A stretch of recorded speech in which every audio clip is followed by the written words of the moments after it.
తీసుకున్నారా అట్లాంటిది ఏమన్నా? అది అలా ఏం లేదు సార్. క్యాజువల్గా ఈ బైక్ సినిమాలో చాలా క్రూషియల్.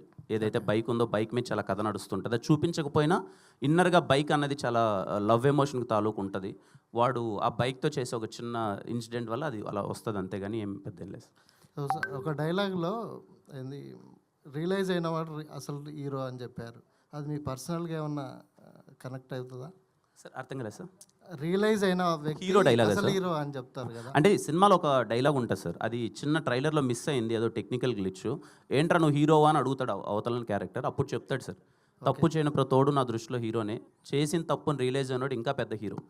అది మీకు పర్సనల్గా ఏమైనా కనెక్ట్ అవుతుందా అని? ప్రతి ఒక్కరికి కనెక్ట్ అవుతుంది సార్. పర్సనల్గా నిజంగా ఐ బిలీవ్ తప్పు తెలుసుకొని ఆ తప్పుని సరిదిద్దుకుంటే ఇంకా మంచి మంచి ఫీలింగే వస్తుంది సార్. అంటే ఆ డైలాగ్ ప్రకారం మీరు హీరోనా పెద్ద హీరోనా అని అడుగుతున్నారు?